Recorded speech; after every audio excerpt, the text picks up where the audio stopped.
Madame, Monsieur, bonsoir. Dans l'émission de la grande interview de ce soir, notre invité aujourd'hui, l'ancien ministre Jean Itadi. Il a été ancien ministre de 2 présidents de la République. Il a cette chance. Ce n'est pas tout le monde qui a la chance d'avoir servi sous 2 personnalités ou 2 présidents de la République. Mais lui, il a eu cette chance. Il va nous dire comment il a fait pour être ancien ministre de Pascal Lissouba et puis Sassou Nguesso. On connaît un peu l'histoire entre Lissouba et Sassou Nguesso. Monsieur Jean Itadi, soyez les bienvenus. Merci beaucoup, bonsoir. Bonsoir, monsieur. Alors, c'est un honneur pour moi de vous recevoir et comme j'ai dit à l'introduction de cette émission, nous n'allons pas uniquement parler du Congo, nous allons aussi parler de l'Afrique parce qu'il y a la visite du président Barack Obama qui est dans 3 pays africains. Il n'a pas visité le Congo ou il n'a pas visité l'Afrique centrale en général. Et puis nous allons aussi parler de vous-même, vous avez servi sous le président Pascal Lissouba et puis aussi sous le président Denis Sassou Nguesso. Tout à fait. Bon, alors, monsieur Itadi, comment vous portez? Apparemment bien, parce qu'en réalité, les humains sont des malades qui s'ignorent, mais apparemment ça va bien. Apparemment ça va bien. Oui. Alors, vous êtes du retour au Congo, ça fait longtemps que vous êtes là? Oh, comme vous savez, j'ai connu l'exil après le départ de Pascal Lissouba du pouvoir en 1997. J'étais en Afrique du Sud et suivez mon regard. Avec la situation du président Mandela, c'est une préoccupation directe, puisque si j'ai été en Afrique du Sud, c'est lui qui a fait que j'y aille.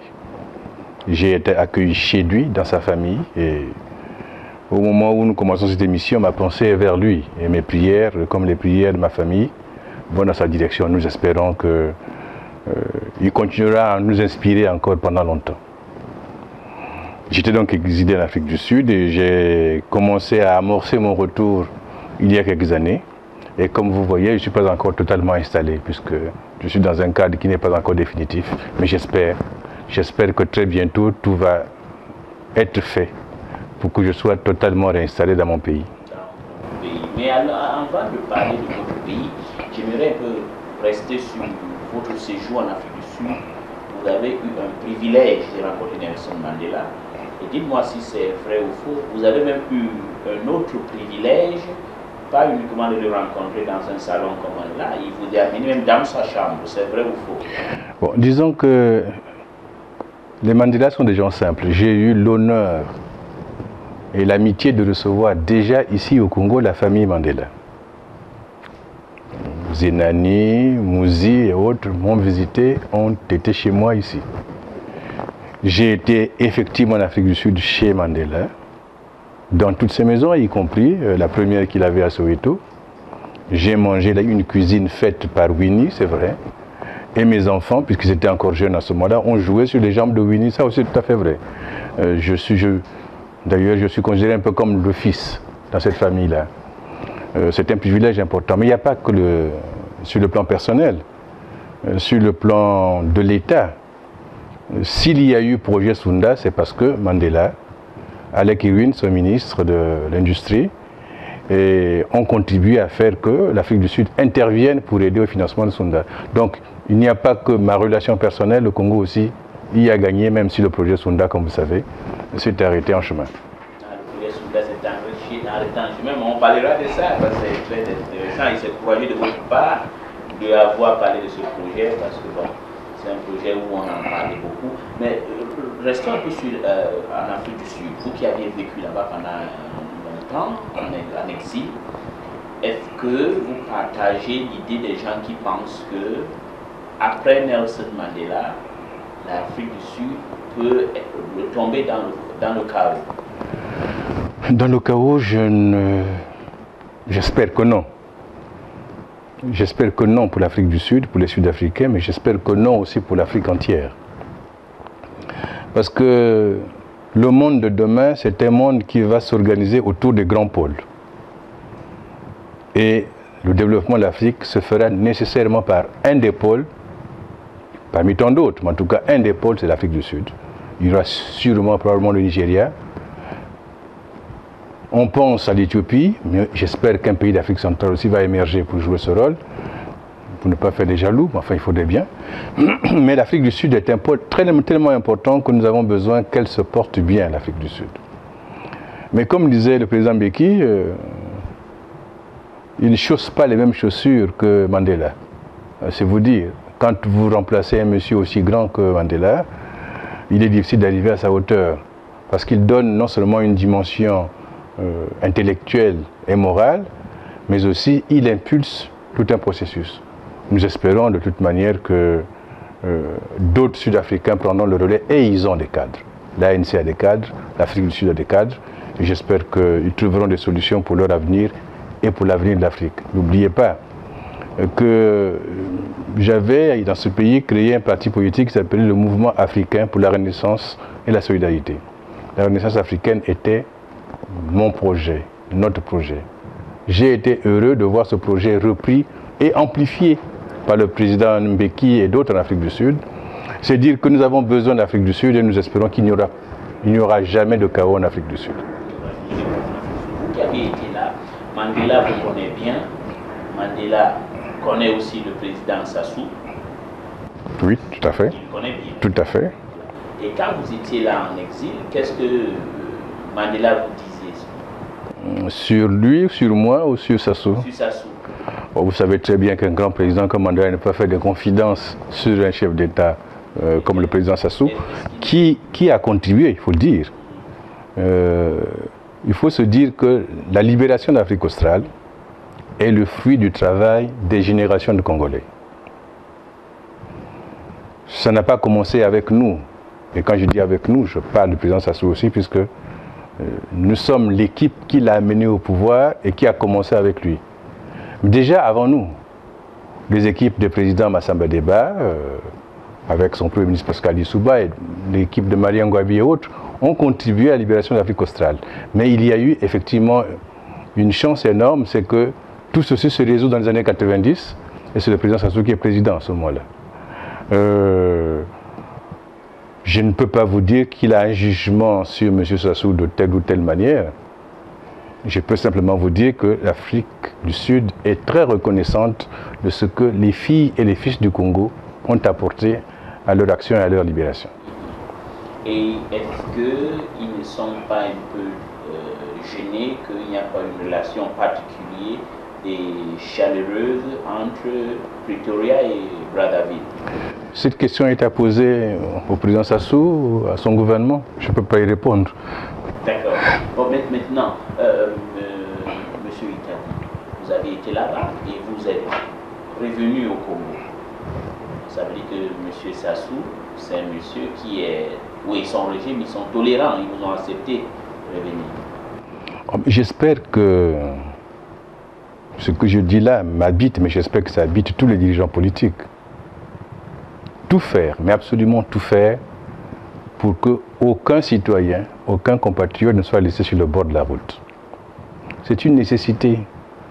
Le Congo a 4 millions d'habitants. 4 millions, c'est très peu. Ça veut dire que chaque fils du Congo, chaque fille du Congo compte. Que le Congo se donne les moyens pour que les fils et les filles rentrent pour contribuer à reconstruire ou à construire le pays, c'est une bonne chose. Qu'au Congo, on démontre à l'extérieur qu'on est en train de partir vers une démocratie, c'est tout le mérite des dirigeants. Je crois que s'ils le font, c'est leur devoir de le faire. Autrement dit, c'est eux-mêmes qui seraient critiqués. Et donc, vous-même, vous êtes revenu et vous vous sentez en sécurité? Dans les pays comme le nôtre, où le monopole de la violence appartient à l'État, notre sécurité dépend de l'État. Donc si je suis en danger, ce n'est que l'État qui me met en danger. Si je suis protégé, c'est l'État qui me protège. C'est à eux de répondre là aussi. Vous avez dit quelque part, quand vous répondez à ma première question, que vous êtes là, mais que vous n'êtes pas bien accueilli ou vous n'êtes pas bien assis chez vous. Quand est-ce que vous n'êtes pas assis? Oh, bien assis. Vous pouvez montrer là où vous êtes, vous n'êtes pas content de là où vous êtes. Oh, je n'ai pas besoin d'être content ou mécontent, ce n'est pas l'objet de l'émission. Mais j'ai besoin que le Congo reconnaisse que chacun doit avoir ses droits dans un pays. De même qu'on a des devoirs, on a des droits. Et parmi les droits, Il y a des droits fondamentaux qu'il faut absolument respecter. Mais ça, c'est une phrase générale que je dis. À nous d'en tirer les leçons dans l'intérêt du pays. Exactement. Mais quand vous dites comme ça, soyez un peu précis. Est-ce que, quand vous savez, c'est un peu comme l'histoire des Rwandais, des Burundais ou des autres, quand les gens partent en exil, on dit la nature a horreur du vide. Est-ce que quand vous êtes parti, vous avez quand même des biens, vous avez des possessions, est-ce que quand vous êtes revenu, on vous est tout remis ou c'est toujours sous confiscation? Je ne devrais pas répondre à ce genre de questions. En fait, ce n'est pas la nature qui a horreur du vide. C'est la cupidité qui a horreur du vide. Et qui doit s'arrêter. Maintenant, qu'il y ait des gens qui ont des droits, mais dans un état de droit, et le Congo a besoin de la bonne gouvernance, a besoin d'être un état de droit et a besoin de démocratie. Il appartient aux dirigeants de tout faire pour que l'état de droit existe, pour que la gouvernance soit bonne et pour que la démocratie s'installe. C'est le rôle des dirigeants de le faire. Mais les trois piliers que vous avez cités, le Congo n'en a pas à tous ces piliers. Vous avez lu les dépêches de ce matin? Il y avait justement l'appréciation du Congo dans ces questions de démocratie, d'état de droit, de bonne gouvernance. On est, en termes de... J'ai vu le chiffre, on était, d'après les dépêches de Brazzaville, on n'a pas la moyenne. Donc c'est pas moi qui dis. Les dépêches de Brazzaville, vous savez d'où ils viennent et qui ils représentent. Non, il y a des efforts à faire. Les dépêches de Brazzaville représentent qui alors? Vous savez très bien qui est propriétaire des États. Je ne connais pas qui est propriétaire des dépêches de Brazzaville. Mais moi je croyais que vous étiez bien informé ici, M. Smith. Il y a des informations qui m'échappent, hein. Je suis un être humain. Bon, mais en tout cas, moi je considère que généralement, quand je lis l'éditorial des dépêches de Brazzaville ou certaines choses, je retrouve les phrases et les pensées du pouvoir. Donc j'estime que c'est un journal du pouvoir.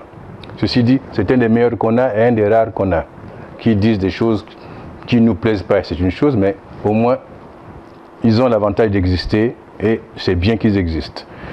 La démocratie, nous devrons la développer au Congo. Nous ne pouvons pas faire un semblant de démocratie et nous en contenter. L'état de droit, il y a énormément d'affaires à régler dans ce pays pour que le Congo devienne véritablement un état de droit. Je ne vais pas citer, mais il suffit. Mais j'ai eu l'occasion de voir, y compris à MNTV, des cas de violation de droits soulevés par vous-même, donc vous avez les réponses. Quant à la bonne gouvernance, vous savez très bien que s'il y a un certain nombre d'efforts qui sont faits, ils sont encore loin de faire du Congo un pays où la gouvernance est excellente. Puisque, si je cite encore les dépêches de ce matin, il y a en effet dans ce domaine-là quelques progrès sur le plan institutionnel, mais sur le plan de certaines formes de gestion de la chose publique, il y a beaucoup d'efforts à faire. Beaucoup d'efforts à faire. Parlons un peu sur la démocratie. On n'avait pas quand même dit, vous êtes là, vous êtes comment on appelle, le mouvement de la branche extrême ou radicale de l'opposition congolaise, mais on ne vous a jamais arrêté.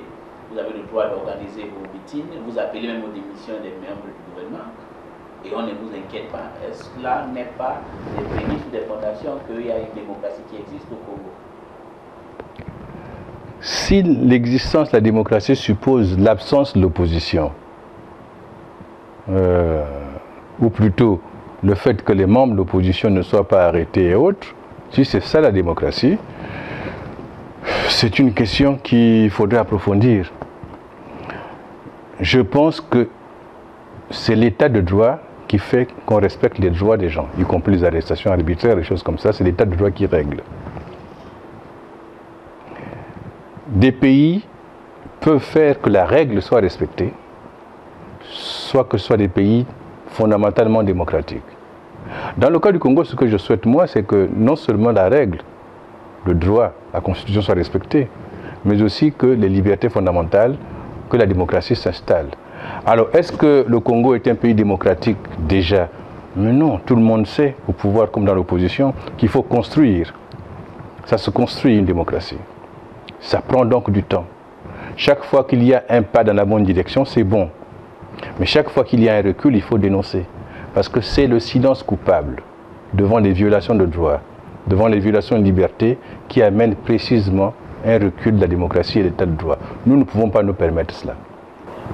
Mais quand vous le dites, vous devez contribuer à aider que la démocratie s'installe. Mais votre politique, avec une Nzon Mathias, Mokweke, Kinfusia, et peut-être j'en oublie, est de fausser cette démocratie parce que vous refusez toujours de participer au dialogue que le gouvernement initie. Je porte peut-être les lunettes, mais je n'ai jamais vu Nzon Mathias avec un couteau entre les dents, en train de courir dans les rues de Brazzaville et poursuivre les gens. Mukwege non plus, Mierassa non plus, je ne l'avais pas cité. Non, non, non. Mierassa, excuse-moi. Oui, c'est des personnalités sérieuses qui d'ailleurs, celles que j'ai citées, ont toutes été des membres du gouvernement ou des membres du gouvernement, donc des hommes d'État. Mais cependant, il faut se dire, on nous appelle opposition radicale, qui est un mot qui ne correspond à rien, juste parce qu'on le... Vous disiez toujours non, vous n'acceptez rien. Je ne sais pas si les enfants, vous avez des enfants entre l'âge de 3 ans et 5 ans disent souvent non. Ils sont dans aucune opposition radicale. Simplement, ils affirment leur existence. C'est aussi ça ce que nous faisons. Nous avons besoin qu'on sache qu'on existe. Nous avons besoin qu'on sache que dans ce pays, il y a des choses qui ne doivent pas se faire parce que nous allons les dénoncer. Nous avons besoin de faire comprendre aux Congolais qu'ils ne sont pas seuls, qu'ils ne sont plus seuls, qu'il y a le pouvoir, mais il y a aussi l'opposition qui doit dire « ça, ce n'est pas bon ». Par contre, quand il y a des bonnes choses, nous avons le devoir de dire que c'est bon.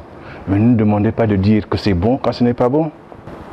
Qu'est-ce qui n'est pas bon? Par exemple, je vais donner deux cas d'espèce. Oui. Il y a eu les dialogues politiques qui ont eu lieu tout récemment. En 2011, le dialogue politique de Ivo. En 2013, là, le dialogue politique de Dolizy. Mais dans tous ces dialogues politiques, vous avez brillé, si c'est brillé, par vos absences, vous refusez toujours. Pourquoi vous prenez la politique de la chaise vide et vous plaignez encore? Bon, d'abord, j'appartenais à un parti politique, j'appartiens à un parti politique qui s'appelle l'Union panafricaine pour la démocratie sociale, qui était à Ivo. Nous étions représentés par un de nos brillants collègues d'ailleurs, le ministre Mwamba, qui était là-bas. Nous avons fait des propositions à cette occasion qui n'ont pas été respectées. Les conclusions, les accords n'ont pas été respectés. Et nous avons produit une déclaration en disant Evo a été une duperie, nous UPADES. Les élections de 2012 sont passées et nous avons vu que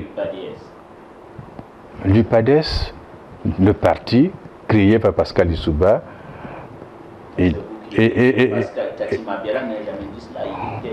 oui, mais je peux en parler. Les premières réunions du PADES, c'est moi qui les ai présidées. Les premières réunions du PADES, les toutes premières. Donc je peux en parler mieux que beaucoup de gens. Mais je ne veux me mettre en conflit avec personne qui veut revendiquer un héritage quelconque. Je suis un bâtisseur, je ne suis pas un héritier. Donc revenons à la question d'Evo et de Dolizy. Vous avez dit que nous avons brillé par la chaise vide. Non, on était donc à Evo. Nous avons constaté, l'UPADES y était, l'UDR Mouinda d'ailleurs y était aussi, nous avons constaté que c'était une duperie d'aller à Dolizy et de recommencer la même chose. Nous avons dit, tant que les conditions de transparence ne se rapprocheront pas des standards africains pour l'organisation des élections, parce qu'il y a des standards africains auxquels le Congo a souscrit, nous ne pouvons pas nous permettre d'être des pays qui prétendent aller à la démocratie et se dire, je ne sais pas si vous avez écouté le président Obama tout à l'heure, il parlait de l'Afrique de l'Ouest. Il a choisi des zones pour venir. Il a choisi l'Afrique de l'Ouest, il a choisi l'Afrique australe et il a choisi l'Afrique de l'Est à cause de la démocratie. Il a cité en Afrique de l'Ouest, il y a le Ghana. Il a cité en Afrique de l'Ouest le cas du Sénégal. Il a cité le Niger, etc. Vous voyez qu'il y a des pays qu'il n'a pas cités.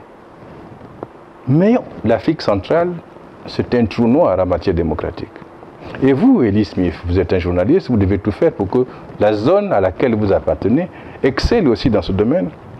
Ce n'est un plaisir pour personne, mais absolument pour personne, pour aucun dirigeant d'Afrique centrale, de savoir que qui ne font rien, nous ne faisons rien, opposition et pouvoir réunis, pour que notre zone puisse éclore dans la démocratie. C'est pas bon. C'est pas bon. Mais monsieur, je voudrais que vous me répondiez, je comprends pourquoi vous... Alors maintenant, vous dites...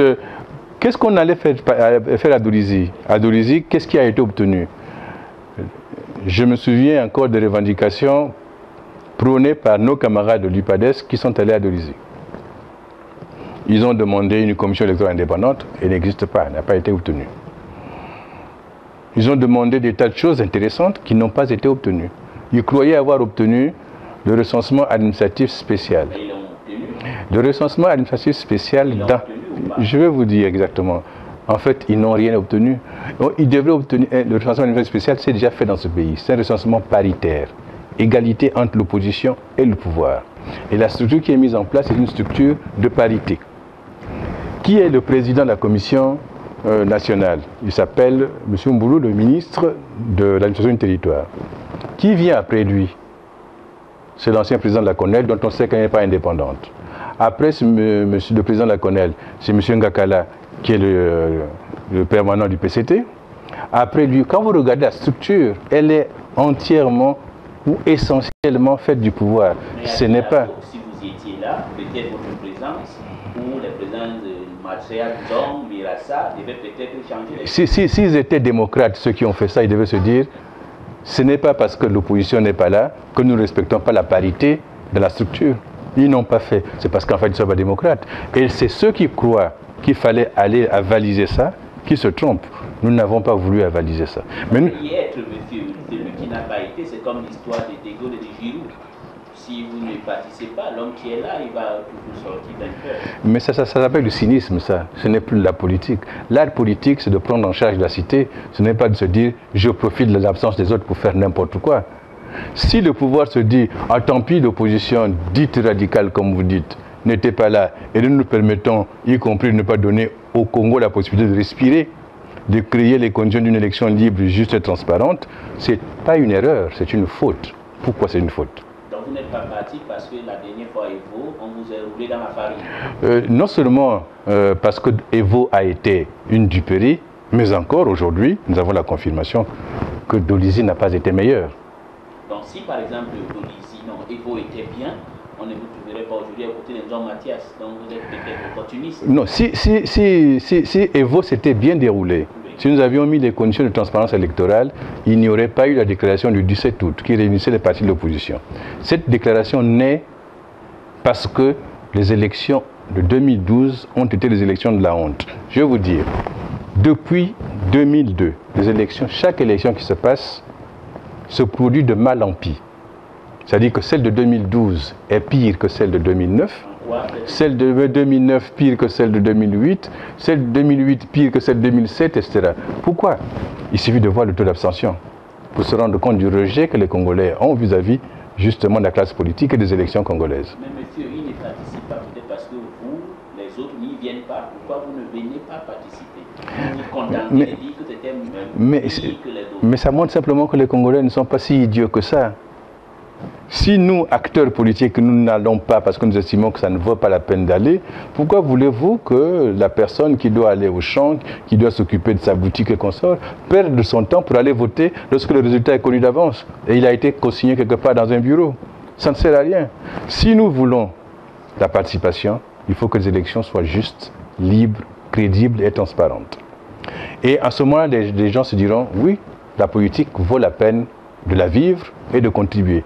Tant que nous ferons de la politique des occasions de hold-up, parce qu'il s'agit de ça en réalité, ça n'intéressera personne. Pourquoi voulez-vous que le Congrès accompagne des gens qui font des hold-up de ce genre? Oui, si vous comprenez que vous êtes en train de trahir les Congolais, parce que vous ne participez jamais, vous n'aviez pas le pouvoir de la confrontation. En fait, non. Parce qu'aller dans les négociations, et puis là, si ça ne marche pas, vous avez essayé Dolizy, vous avez dit que ça n'a pas été dans la farine. Non, Dolizy, Evo, alors il y avait Dolizy, vous avez de prime abord dit, on ne veut pas. Donc Mathias a même dit, ceux qui vont, c'est des voyous. Bon, je n'interprète pas les phrases de mon collègue. Oui. Mais vous-même, dans votre âme et conscience, est-ce que vous trouvez ça normal que vous refusez toujours de participer quand vous tend la main? Non, non. Nous ne refusons pas toujours. En 2009, par exemple, nous avons souhaité avoir un vrai dialogue avec le pouvoir. Nous étions même prêts à l'avoir. Et je peux vous dire que j'étais en salle lorsque ce dialogue n'a pas pu avoir lieu. Pour des raisons simples. Lorsque nous sommes arrivés à l'adoption de l'ordre du jour et la mise en place du bureau probable, le pouvoir a donné une fin de non-recevoir à ce que nous proposions. En fait, ce qu'ils souhaitaient simplement, c'est des gens qui viendraient là pour accepter ce qu'ils voulaient. Mais ce n'est pas possible. Pour qu'il y ait un dialogue, il faut être deux. C'est la moindre des choses. Mais les autres qui vont, ils ne sont pas représentatifs, ils ne représentent rien. Il faut leur poser la question. Donc je vous pose la question. Comment ça se fait que vous assistez tout le temps à des rencontres qui ne donnent rien et vous continuez à y aller? Qui êtes-vous alors? D'accord, qui êtes donc vos amis qui participent toujours au dialogue, Evo et puis Dolizy, et puis selon vous, qui ne donnent rien. Mais on regarde le film, mais ne quittez pas monsieur, et on va observer un moment d'introduction, et quand on va revenir, nous allons parler sur vous, nous allons parler maintenant sur le barrage de Sounda. Où est parti l'argent de ce barrage et pourquoi ce barrage n'a jamais eu lieu. Et puis,